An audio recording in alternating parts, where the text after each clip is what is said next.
Hello, hello, hello. Welcome. Thank you so much, all of you, for being here.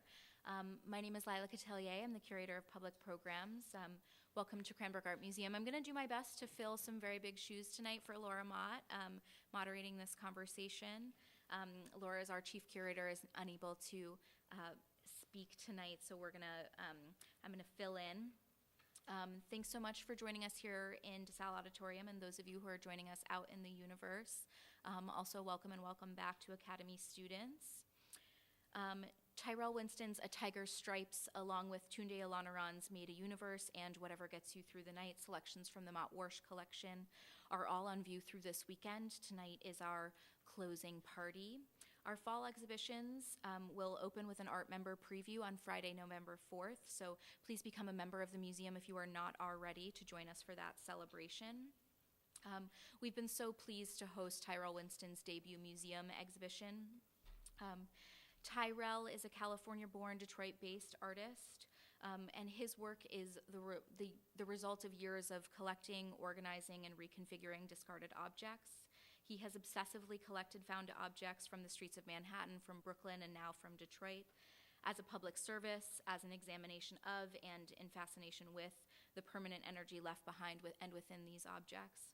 Winston's work also revolves around drawing parallels in the absurdity between the symbolism of contrasting objects. The intentional mixture of these elements examines the hope and hopelessness, resurrection and regeneration, vitality and recklessness. Winston is also well known for his basketball wall sculptures that explore the concept of embedded history and how an object can become abstracted. All of the basketballs in the series are found objects which Tyrell manipulates into sculptural shapes as he links them together in a set of predetermined compositions. In an age where connections are intangible and we've lost sight of material consequence, Winston's assemblages are a reminder that things we neglect don't disappear simply because we've moved on.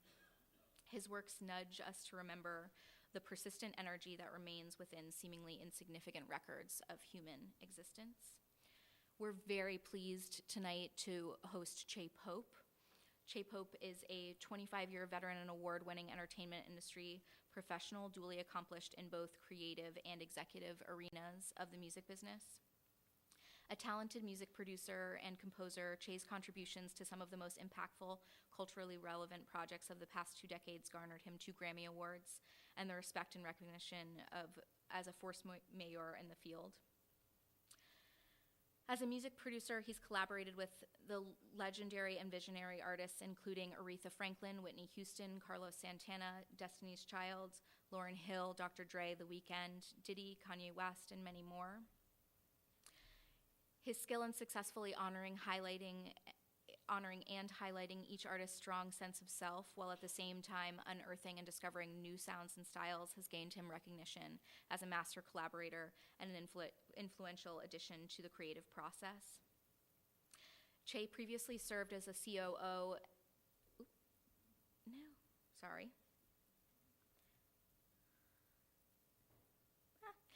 and staff producer of Good Music for Records for 7 years, spearheading creative output, A&R, and marketing. And before that, he was the senior VP of A&R and the lead staff producer at Aftermath Records, the staff composer for Hans Zimmer's Remote Control, and a senior VP of A&R for Warner Brothers. He's proved to be the epitome of agile movement between left brain and right brain thinking. After tonight's conversation, we're going to have a reception hosted by Workshop, which is Che's new project with Dan Gilbert we're very excited about. And we will be hearing the sounds of DJ Killisquid, who's from here in Novi, as well as Jordy Up Late, Sabrina, and Troy. So please join us afterwards outside on the peristyle for those musical stylings. And without further ado, I'll welcome Tyrell to the stage.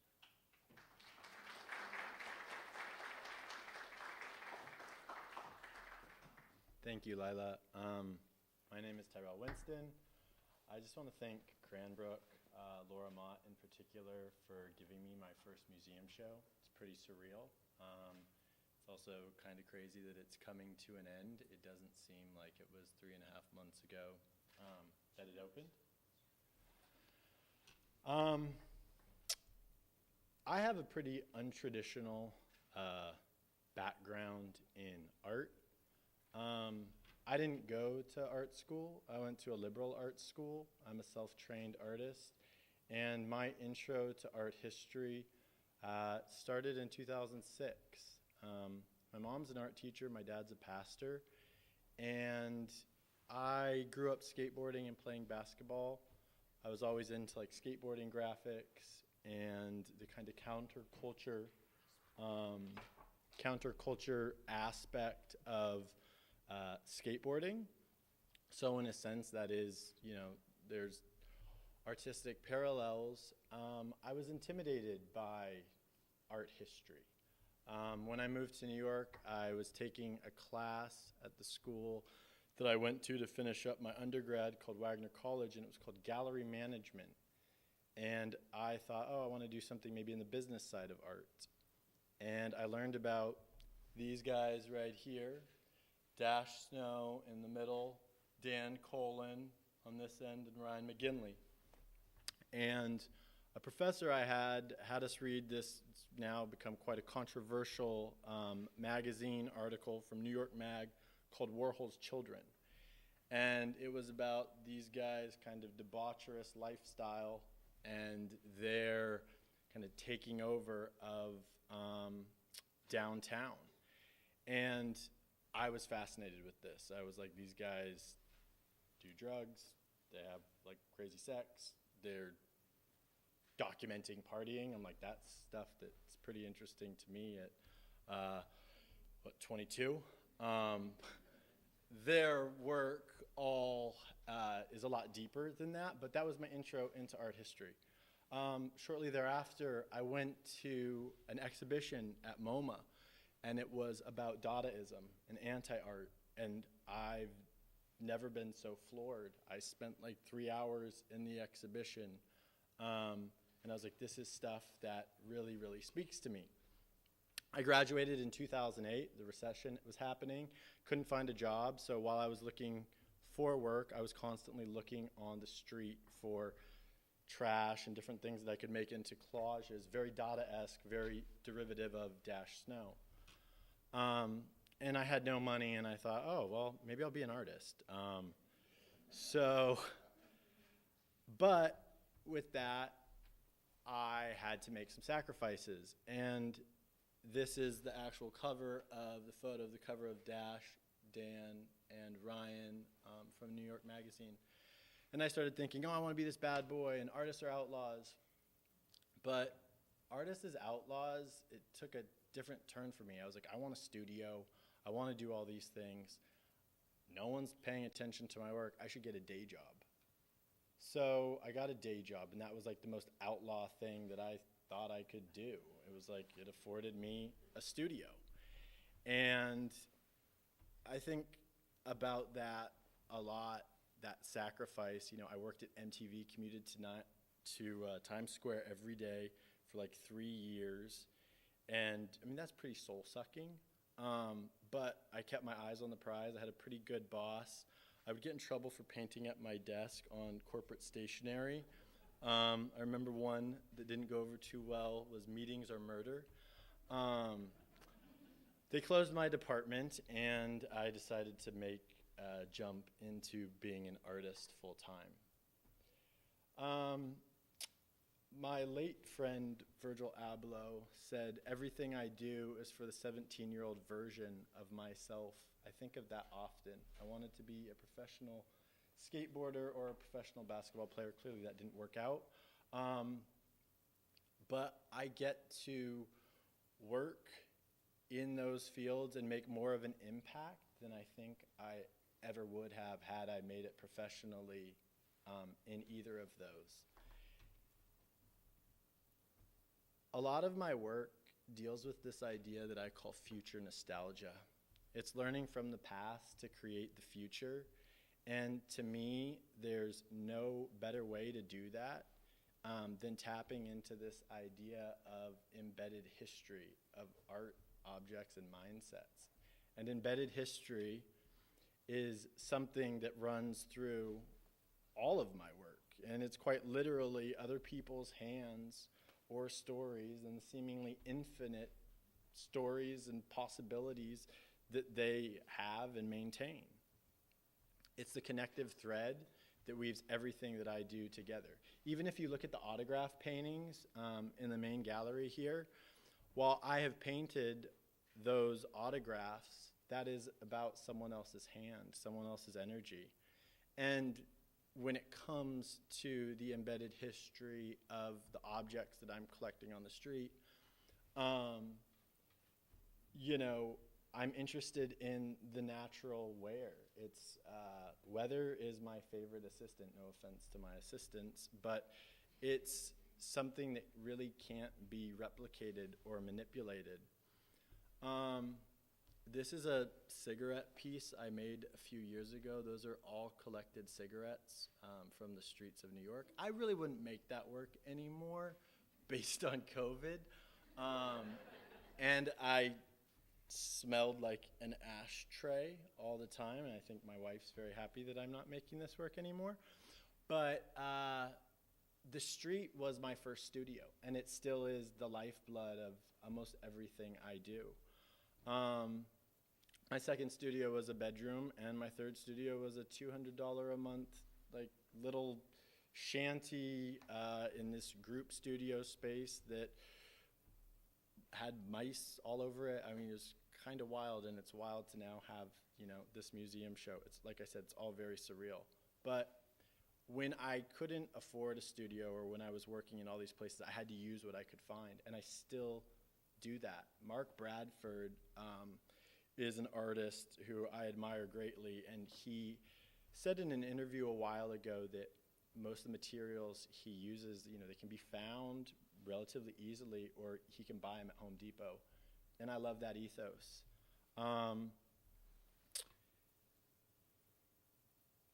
In terms of street and influences from the street, sure, I started with, the Dash Snow and the Dan Colin, but then I started reading about them and finding out who their influences were. Joseph Beuys, Robert Rauschenberg, Candy Jernigan, Laurie Parsons, David Hammonds. And these are all art heroes of mine who I want to constantly have conversations with. References are huge in my work. And Virgil was the king of references. I lean into my references, from Marcel Duchamp to Dash Snow to Hammonds to Jeff Koons to Cy Twombly. Those autograph paintings, those are my conversation with Cy Twombly. Twombly was obsessed with Greek mythology. I'm obsessed with contemporary American mythology and celebrity. And I think Virgil was one of these people who, it's cool to share your references. It's cool to have open source kind of material for everyone to see. He talked about changing things 3%. I think I probably changed things a little more than 3%, but that's something I think about often. You change something 3%, it becomes yours. I went to a show, I think it was 2016, and it was of David Hammond's work at Mnuchin Gallery. And it was a 5-decade retrospective. And that's Hammond's, it's an untitled sculpture from 1989 with night train bottles. It's like cheap wine. Immediately after I went and saw that show, I made that sculpture, my first relaxation sculpture in my studio. And I call it a relaxation sculpture because when I was a kid, to relax, I'd go shoot hoops after homework, and as an adult, smoke a cigarette.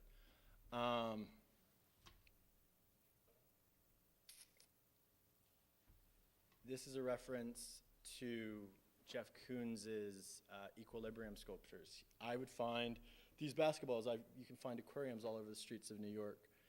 And I made this sculpture. Yeah, it's kind of tongue-in-cheek about the art world or feeling deflated. And this brand, Undefeated, reached out to me and asked if they could put it on a billboard in LA.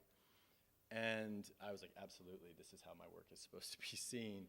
And then it was funny, the head curator of the Whitney posted this image and said, oh, if only these sculptures were, Jeff Koons' sculptures were this easy to maintain. And then collectors were getting frustrated and kind of at him like, oh, don't belittle Jeff Koons. And I thought, that's the nail that I'm trying to hit on the head. And can I take something that already exists and make you think of my work? I'm obsessed with that. I'm obsessed with the idea of becoming number one. But how can you become number one in the art world? I mean, I don't know. I don't know if it's possible. I'm trying. And I think of appropriating imagery. This is Michael Jordan, and this is when you could advertise, cigarettes in arenas. And I have the Winston logo tattooed on my hand. I don't really smoke cigarettes anymore, but I just find it, I want to take these things and make you think of me and my work. I'd heard this thing that Victoria Beckham had said when she was early with the Spice Girls. She wanted to be as big as the big detergent over in the UK called Persil Automatic. And I think about that all the time. I want to be as big as Michael Jordan or the Winston cigarette logo. I know it sounds crazy, but it's just something that drives me. And can I take things that exist and kind of in that way, like Virgil did, make them mine? So I call these noodles, Yankee Doodles. These are all stretched on canvas, and they're very childlike. It's like if my nephews were to draw a Yankee symbol.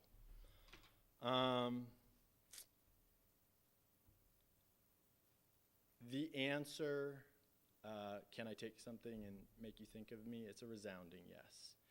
And it comes back to this idea of accessibility and participation. I'm working with materials and objects that are unintimidating. The art world can be so intimidating, and I love the fact that, I'm using these things in a propensity that you can't avoid them anymore.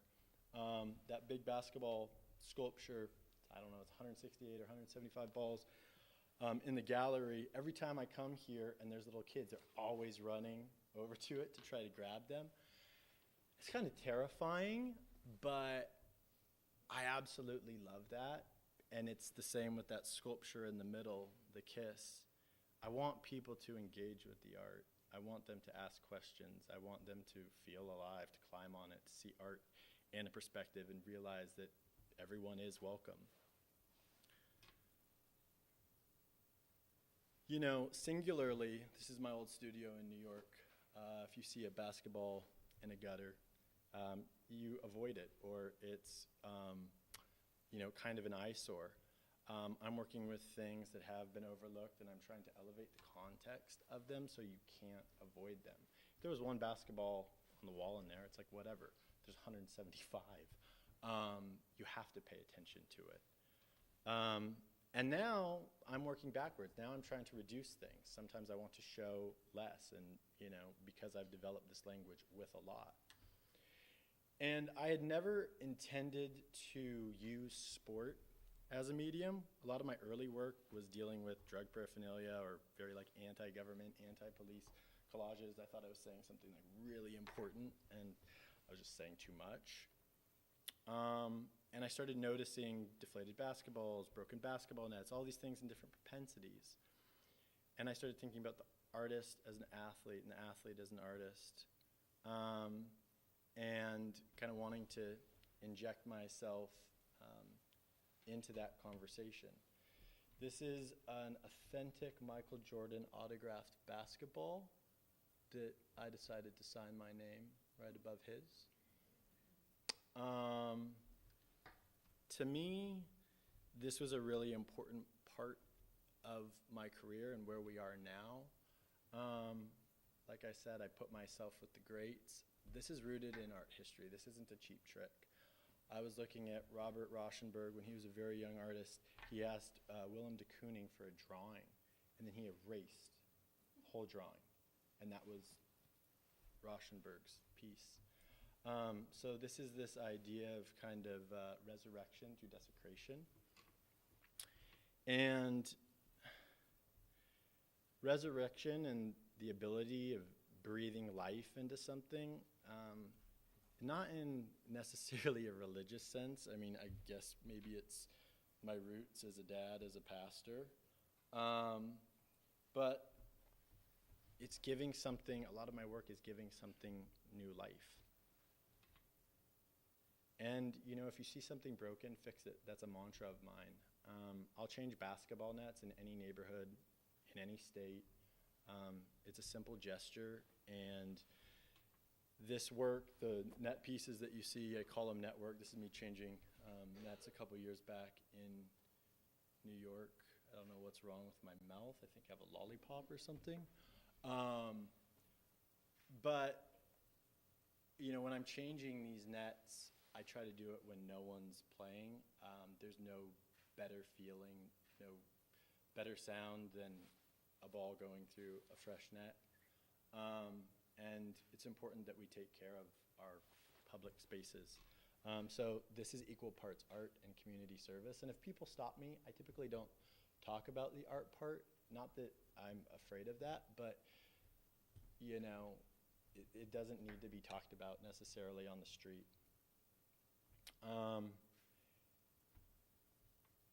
I had looked at myself as a sculptor, as a conceptual artist, up until around the time of COVID. I was deeply afraid to paint. I think in some interviews I'd said I would never make a painting because of my reverence for painting. Then I realized there is no right way to paint. And it took me a while to get to that point, but hearing a number of different interviews and people encouraging me, when I started signing these autographs, COVID happened, we were locked down, I wasn't spending much time on the street because no one knew what the heck was going on. I just signed a lease on this big studio, and I thought, oh, I like poking the bear, maybe I should paint, maybe I should just paint people's autographs. It's pretty straightforward. And I heard Larry Gagosian talking about Cy Twombly in an interview, and he said it takes some people 5 years to make a painting, but Cy could make one that's more impactful in a day. And then I heard, I think it was a interview with Jerry Saltz, and he was talking about being at a dinner party with two of the greatest painters, I think, you know, that we've seen in the last 100 years, Jasper Johns and Cecily Brown. Cecily Brown said something along the lines of how fearful she is before she makes every painting, and she doesn't know if it'll work. And I thought, if the two of the greatest painters in our generation feel these things, like, I can go ahead and paint. Christopher Wool said, I don't make masterpieces, but I make works of art that can be strong in another way. That was really liberating for me to hear. Christopher Wool is someone that I greatly admire, and definitely not trying to make a masterpiece. Every painting allowed me a freedom, and my work comes back to the sum of its parts. I'm multi-hyphenate. It's not one static image. There's many chapters in my career, and they're all telling a story. I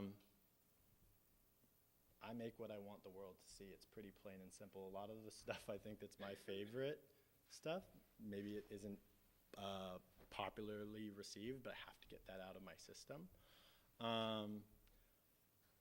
This is a sculpture I installed in my gallery show in Belgium. It is a basketball hoop crashing through a Honda Civic's windshield. That was my nightmare as a 16-year-old. I had a Honda Civic. It was one of my first cars. And now I just think it's so funny because value changes over time. And I wanted to make that sculpture for so long, and this gallery allowed me to do it. I also work with a brand pretty heavily in New York called Amélie d'Or. And, you know, there's sometimes people scoff at an artist doing things commercial. I love it. This is a piece that's installed in their store, and it's a way that people get to experience art outside of a gallery or a museum, but maybe it brings them to a gallery or a museum. I was also the first artist to sign a shoe deal with Reebok. These are my Tyrell Winston Club C's. I have my little Yankee noodle on there. I didn't want anyone to forget who made them, so I put my name on the bottom. And I have more shoes coming out with Reebok in 2023, and it's so crazy to me growing up in basketball, in skateboarding, with hip-hop. Like, everyone thinks, oh, I want my own shoe. And it's like, I have it. Maybe it doesn't matter to some people. That's like a bucket list thing for me. That's not up there with a museum show, but pretty close. I want you to have an opinion about my work. I don't actually care what it is, but have a strong opinion. It's taken me a while to not care. Social media can be pretty gnarly. But you have to have the people who love you, and you have to have the people who hate you. And I know I make polarizing work, and I'm a polarizing figure. I love this. My name has 2 R's, 2 L's. So, but is Tyrell Winston the next Duchamp, or just a scam with good connections? There's only one Marcel Duchamp, so let's get that out of the way. But I like this. I like that my work provokes this in people. And they're the one asking the question. They're putting me in that sphere. I see everything, I hear everything, I use everything. I'm not shying away from any of it. And I think about this a lot, about being a racehorse without a finish line. There is this great series on HBO called The Defiant Ones, and it's about Jimmy Iovine and Dr. Dre. They're kind of come up in the music industry. And Jimmy Iovine says, you have to be a racehorse with your blinders on, because if you look over here or you look over here at these other horses, you're going to miss a step and you're going to stumble. But what does being a racehorse without a finish line look like? I'm not exactly sure, but I know there's always another mountain to climb. So, thank you.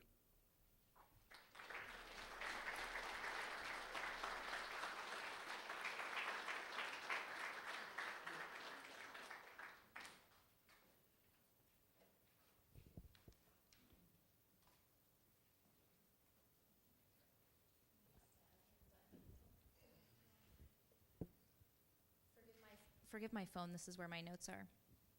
I want to start by saying there's no question I will ever look at a piece of like marble clothing. You know how like in the 90s you could like send in pieces of your cigarette box and like get back like a piece of clothing from Marlboro? There's no question that I will ever see a piece of cigarette paraphernalia and not think of you.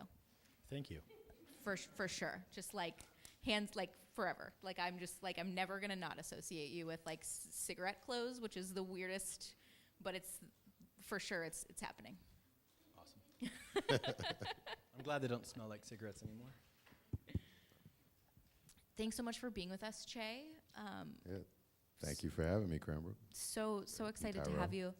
I think I want to start by talking a little bit about workshops, because I think, I didn't quite get to that in as strong a way, but something that I think is really emblematic in Tyrell's work and it feels like what you're trying to do with workshops is all of this is connected, right? Like you're bringing up young musicians to sort of see the whole ecosystem of the world around them. Like, how are they moving? What are they doing? What are they wearing? And who are they in the world? And that is so emblematic of Tyrell's work. And, I think like the idea of everything it's all connected. Sport is connected to music, is connected to art, is connected to, societal change. And I think that that's really what this kind of the connection between you guys is. That's what I'd like to sort of start by talking about. Yeah,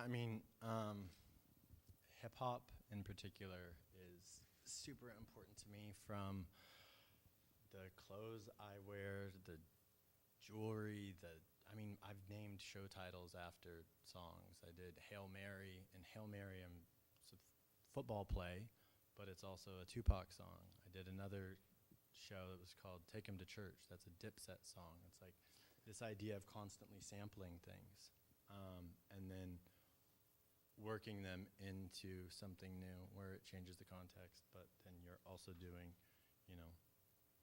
the research and figuring out what is the root. Yeah, that's the same thing. There's something he said in his presentation that I wanted to go back to, because it really is like the foundation and the root of all of this. He said, I want you to feel something. Mm-hmm. I just don't want you to be indifferent. And that's always been my entire approach to, everything I've done. It's like, whether you don't like it or like it, I just want you, I want to get you out of that gray area. You know what I mean? And I think that's where, going back to the root of what we're talking about, whether he's finding stuff on the street, whether I'm digging in a record crate, it's the same thing. We're finding these stuff to repurpose it, to create art, our version of art, our interpretation of it. And I think in terms of, who we are as individuals is because of our interest, right? From the music to the sports to the street culture. He was skateboarding, I was riding BMXs.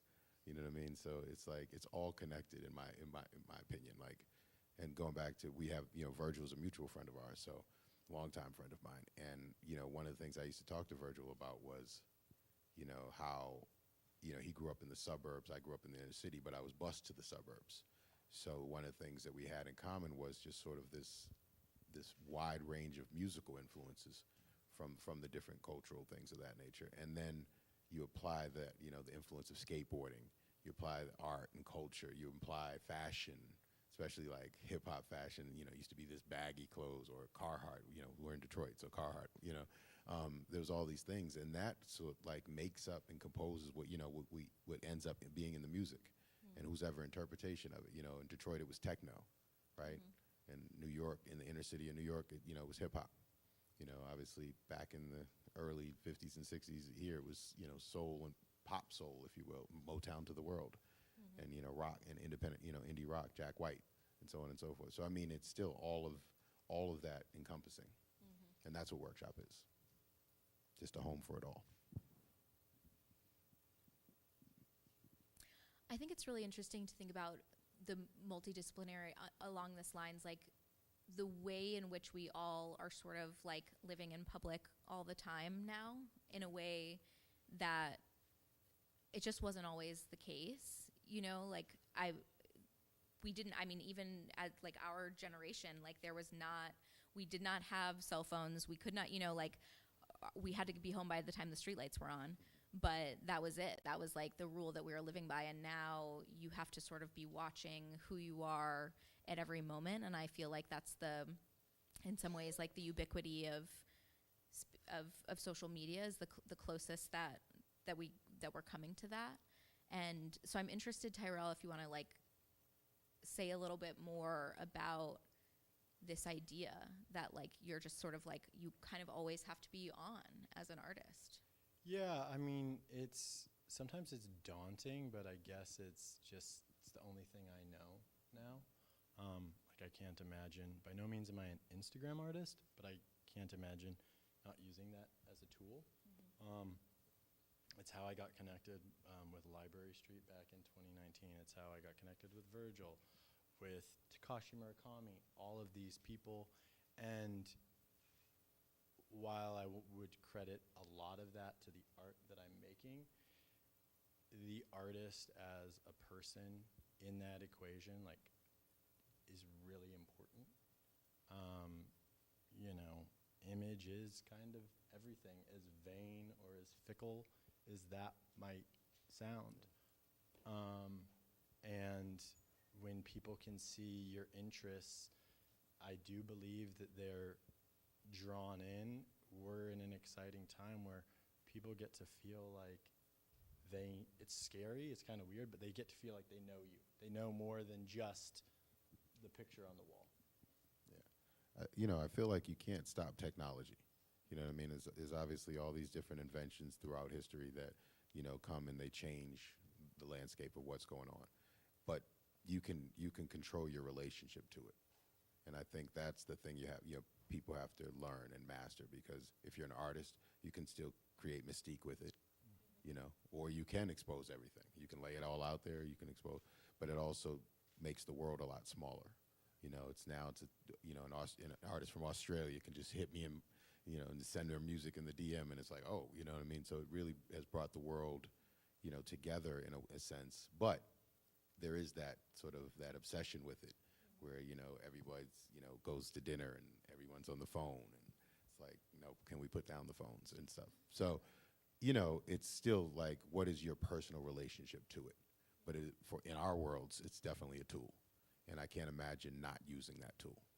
And I think there's another interesting avenue that artists are starting to experience with social media in terms of posting things and not having maybe the reception that you wanted or hoped for, and then stopping making whatever that work might have been, because the thing that you were making that you're known for, people don't understand that. So it's an interesting beast. I mean, I find it fascinating. I love it, but there's definitely times where I've scratched my head and been like, wait, why doesn't someone understand this? It makes sense to me.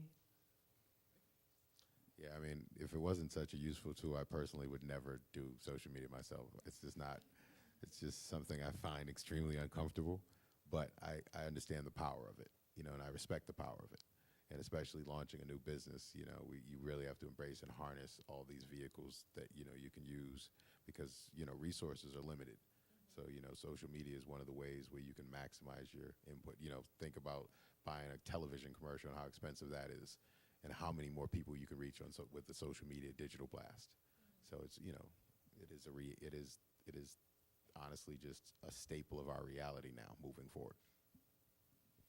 I also, I'm interested in thinking about like the sense of production, like collaborating and making things together, and how different places that you're moving, different places that you're living, different influences. Like I see like the streets as such a collaborator for you, Tyrell. And like your, like those sort of the relationship that you have with the place that you're in, I think is so critical. Yeah, I mean, you know, I had said for a while, I'll never leave New York. Like, New York is my oyster, and here I am in Detroit. But I've realized as I've become more confident in my work and I've taught myself to see things, all of the materials that I work with exist in different propensities anywhere, even in suburbs. You know, it's like those basketball sculptures, those are as much about the streets of New York as they are about my parents' garage in Anaheim, California, that has a basket of dead balls that I grew up with. So these things exist in different propensities, and it's just teaching myself to see. I mean, that's hard, you know, when you're in a place for such a long time, you kind of lose the ability to see certain things. You get jaded, everything looks the same. And it's like being in Detroit, that's refreshing, you know. It's like, oh, it's a new place, new material. Same material, though. I mean, you know, similar to him, I mean, we're both, you know, new to Detroit and, you know, in recent years and so forth. So I'm extremely inspired by the city. You know, there's so many artists of so many different disciplines, you know, and obviously the history, you know, of here, you just, when you hear, you start learning more about it, you know, things that I didn't know. You know, I knew the popular things.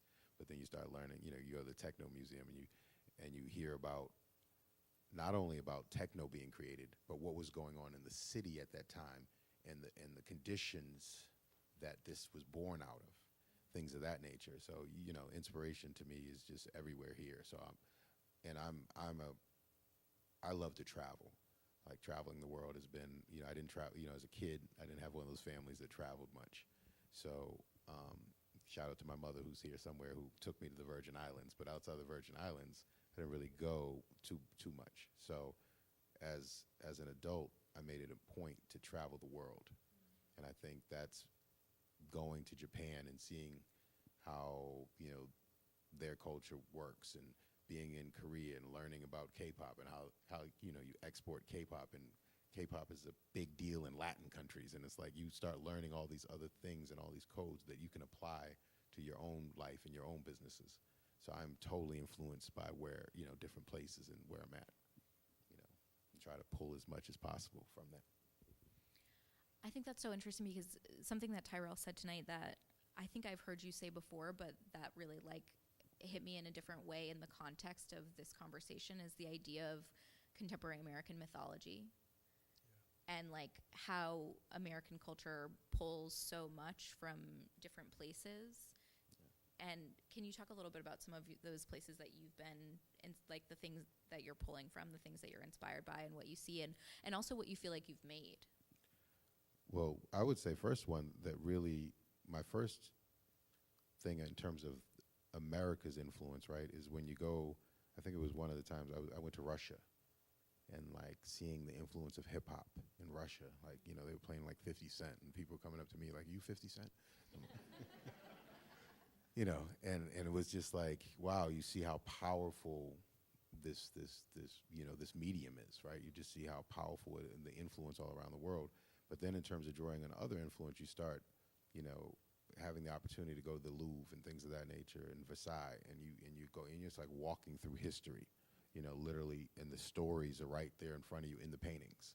And so, you know, you start learning about all these other cultures and all this history, and it's like, whoa, like, you know, it's really almost mind-blowing in terms of like, and then to incorporate that into your everyday, you know, just saying like, wow, if they could do that in, you know, 1600, you know what I mean? It's like, okay, like, stop whining, you know, it's like, you know, get to it, get to work, you know. So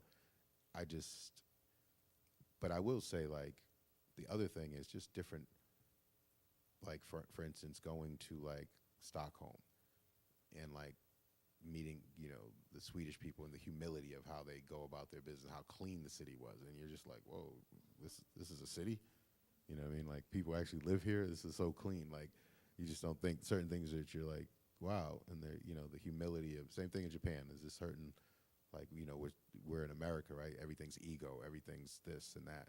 So you start learning about these other cultures in terms of how they approach certain things, and then it's like, whoa, if I can apply that to what the discipline that I'm doing, and incorporate that into my business or my art, you know. Yeah, I mean, traveling for me, you know, it's very humbling. I remember the first art fair that I went to was 2018, and it was the 50th anniversary of Art Brussels, and the gallery that I was working with was like, "We'll fly you out there," and I was like, "Wait, this is gonna pay for my travel?" And I'd only been to Europe a couple of times at that point, and going out there was, I mean, it was like mind-blowing, going to Brussels and then Paris, and then it's like, you know, Murakami flew me out to Tokyo, and that was mind-blowing. That was a number of months later. And I would say that, like,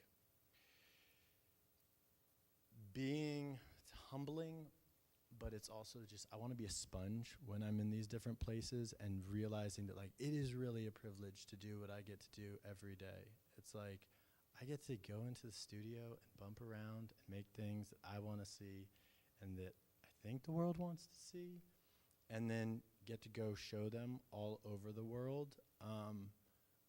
And with that, I think, comes this great responsibility, as I want to help other people get that key. Like, it goes back to kind of, Virgil. It's like, you can do it too.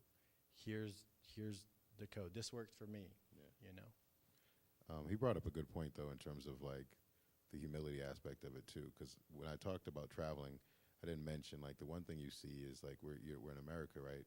And we might think we know poverty or things of that nature and hardship, and then you go some other little place, a third world country, and you're like, whoa, you know, this person's going 2 miles to get water, and things we take for granted here, right? Lights, cell phone, and all these things.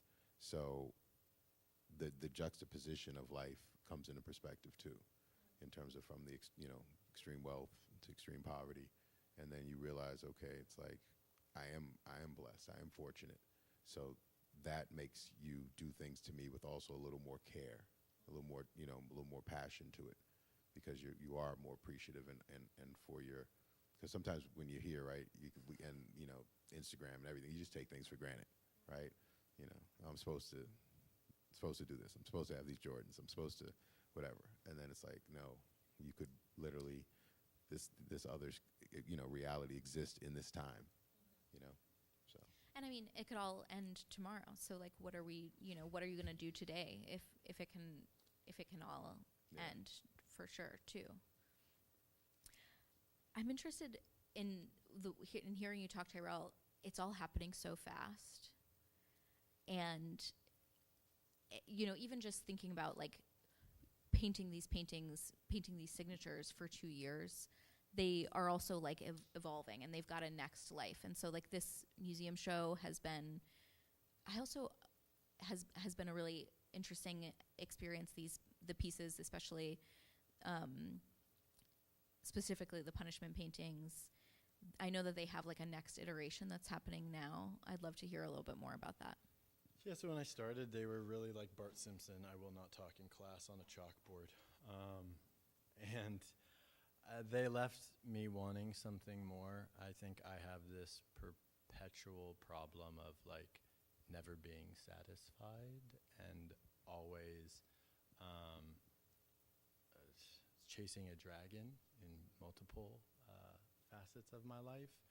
And these have taught me a lot about slowing down, even though I make the paintings pretty fast, slowing down, stepping back, not overworking something.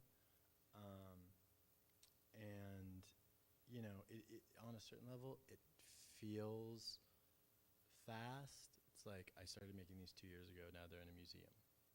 But it also seems very slow. And I'm trying to kind of slow it down and be more thoughtful. What is next? The thing that I always give myself, I give myself these constraints. Like, they're not going to be purple and pink paintings. I'm giving myself, I want them to be representative of like writing tools, pencils, big pens, chalk. You know, spilled water on ink. That's kind of what's next. Yeah. Is that what it feels like to make an album? Like you start with like this idea, you start with a beat, you start with a conversation, and then it grows, and then it gets this life where it goes outside, and then you make another one. I mean, it starts with the artist. It really starts with, you know, getting to know the artist and the conversation with the artist, meaning, you know, what you might do with The Weeknd is different than what you might do with this, you know, Kanye or something. Because it's, to me, the art starts from, you know, that rapport, you know what I mean? And then that goes and turns into, you know, we start just vibing on tracks and just experimenting and learning each other, and, you know, oh, you like this or you don't like that. You know, it's a give and take. And then hopefully you find the magic. And then obviously, you know, you share it with the world with the hopes that, you know, what you and the artist loved in the studio, when you share it with the world, you have to be fearless with that. You have to let the baby out. You have to let it fly. And like he said, you got to take the good and the bad, because especially the internet shows us one thing, you know, everybody got an opinion. So you just have to have tough skin, and you just got to let it fly, though. And hopefully, you know, reaches, you know, the people who hear it, you know, and hopefully they, you know, I've been blessed to that. I'm more fortunate not to have some success with the music. So I think we've done some things that people like, you know, but you never know that part, and you really just have to have faith that, you know, and just let it fly. But you try to, you know, Quincy Jones always said, you try to let God in the room, you know, leave space for God to come in the room and let something happen, or whoever entity you're into, you know, let him in the room, and, you know. I have one more selfish question, then we'll open it up. I think that there's a mic that's ready to run, so get ready. But if there was one song that you can sample that you'd like to put in an album that you've been waiting to use? That's a good question. I have a lot. So if I had to choose one, You could give us a couple, that's fine. there's a I'll give you one, because there's one in particular. Don't anyone take my idea either. I've already started it. There's a Nina Simone song called "Obey Woman," which is essentially a voodoo woman. So it's a great track. It's energy. I feel like it's got some spirit in there. So that's the one that I'm waiting to use. What are you waiting to use from your from your repertoire? That's a good question. A lot of old magazines, but I'm doing these things, I'm calling them whiteout paintings, where I'm abstracting everything that you could see, except for what I want you to see. It's like collage, going back to my roots, and then blowing them up on aluminum so that the magazine's not there anymore. But, it's sampling, giving something a new life. Awesome. Thank you. Thank you. Does anyone want to raise their hand? We'll bring a mic to you. Brave. Someone could be the first. Right at the back. Hello. Hi, I'm Chanel Harrison. I'm a current Cranbrook student in the print media department. I heard you mention K-pop, and I had a question about the conversation about the commercialization of K-pop through the Black hip-hop culture. I wanted to know your thoughts on that. I think just when you're talking about marketing music or marketing a product anyway, right, it's always a strategy, right? And I think K-pop is one of the things where they, speaking of sampling, I feel like they sample a little bit of everything, right? So there's some hip hop in there, there's some EDM in there, so I'm not opposed to it because I get it, I understand it, and I think if you look at, the sound is just, it's influenced by what's going on in the U.S., right? And then they make their own version of it. So the fact that they've really built their own genre out of it, and the fact, I'm always just happy when people can build something that people like. You know what I mean? It doesn't matter if it's jazz or if it's this, or I don't care if it's like country, techno. You know what I mean? Like if people like it, hey, go do it. I don't listen to that that type of rock, Slipknot type of stuff either. But if people like it, you know what I mean? So I'm not opposed to it. But I know what you mean in terms of like exploiting the culture. I mean, I feel like the culture's everywhere now. It's I mean, if you think of the sneaker, I mean, what Yeezy's worth, like $4 billion now or whatever Kanye claims. I just feel like the influence is there, and that it's you're in. When I'm in China, I see Yeezys, bootleg Yeezys on the street. So I feel like the influence is already there, and it's already been exploited. So now it's just about, in terms of, people within the community just starting their own businesses or having ownership stake in these things. I hope that kind of answered it.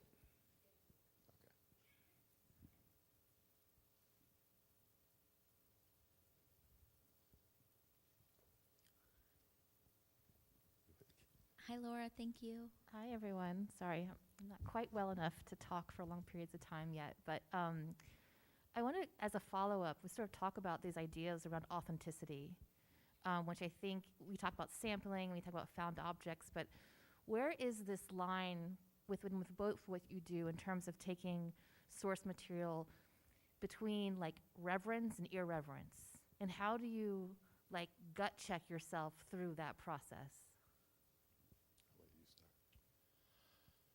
I mean, it's constant gut checks. I think it's acknowledging first what came before me and who I'm attempting to have a conversation with or position myself with.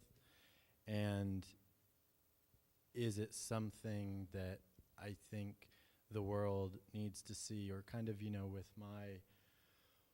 with my very Cy Twombly-esque punishment paintings,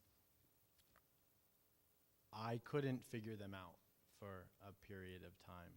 But then when I figured out I could figure them out visually, but I couldn't figure out what is the bone.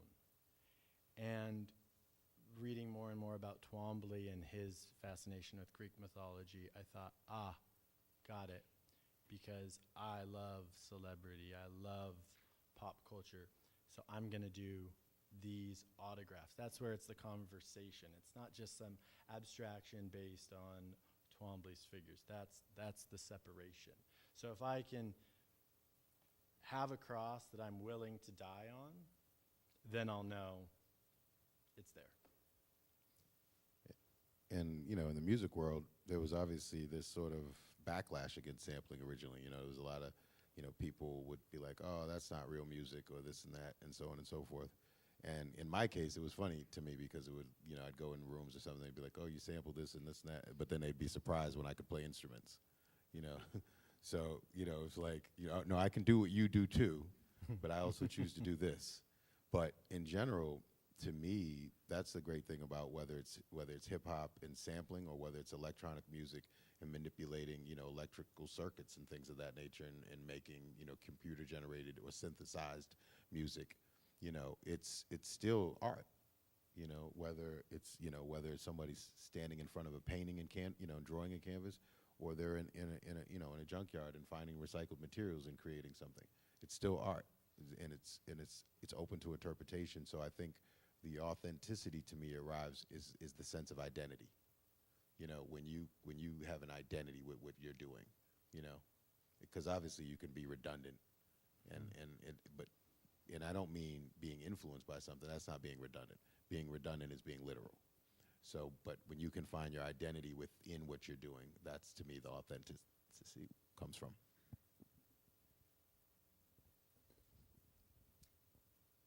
So we're going to head outside and switch roles. Jay's going to play host for the rest of the night. Let's go have some drinks and listen to some music. Thank you so much.